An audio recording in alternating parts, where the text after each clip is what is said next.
Tere tulemast vaatama esiliiga 17. vooru kohtumist, kus omavahel on vastamisi täna kaks Tallinna klubi.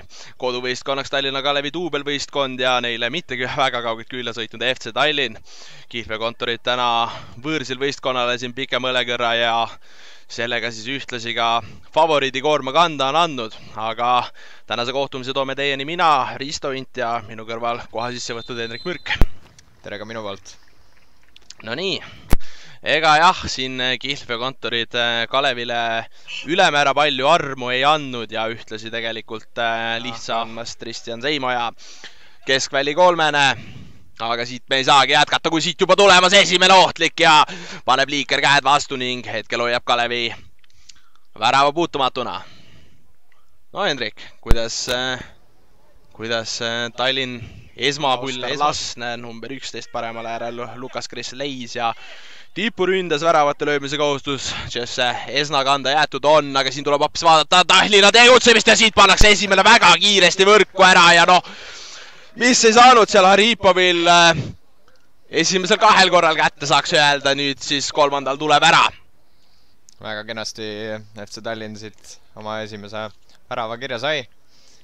Siit paremast äärest ilma suurtemate trikkidega kaitsest mööda ja kena täpne tsenderdus täpselt heale kõrgusele, et peaga tabada ja kirjas see ongi. Ja niimoodi on, et seal pikem pall ja saadab sealt hästi löögile ka, aga lükkab Liiker palli üle otsajoone, mis siis ühtlasi tähendab seda, et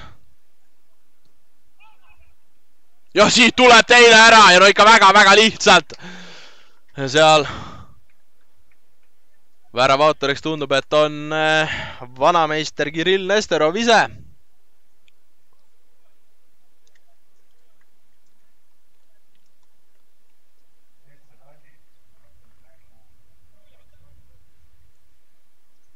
Igastahes Kuulik ääre lahti teinud on ja Jakimovi suunas ka seal nüüd ei klapi asjad ja käega mängu küsitakse, aga hetkel ei tule. No Hendrik, oli või ei olnud?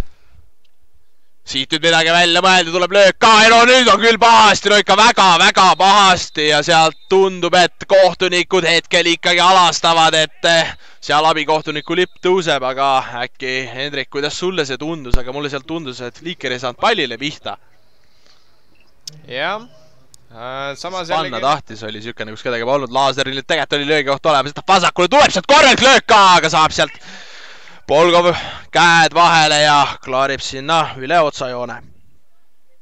Tallinnale siis sellest siis tulevikku säästetakse ja no siit nüüd jällegi väga lihtsalt tuleb Tallinn ja siit tuleb kolmas ära ka.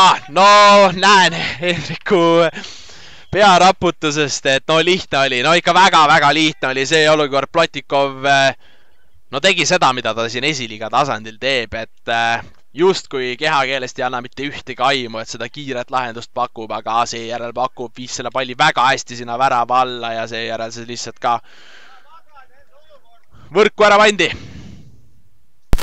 Jah, justkui ma siin enne oleks tahtnud öelda, et Kalev tundub siin aluga ja et kaks tunnet üksteisega koos käivad. Liiker seal nüüd kehvasti tegutseb lõppude lõpuks ikkagi. No praegu seal väravahti tühingu vaim siis tema poole pealt on tuua.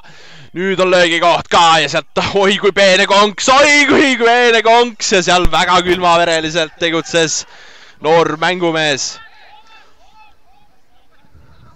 No, aga ei, ta ei ole lahendust. Arhipov saadab palli kasti ka ja sealt oi, kas sealt saadi oma mehele pihta. Ja sedasi tõesti on, et seal rünnak täna jäi nüriks. Aga siin kohtunik Tõnis Nõmm ütles hoopis, et saime sellele kohtumisele 4 üleminutit, need nüüd täis tiksunud on ja siia järel kõlab ka 3 vilet.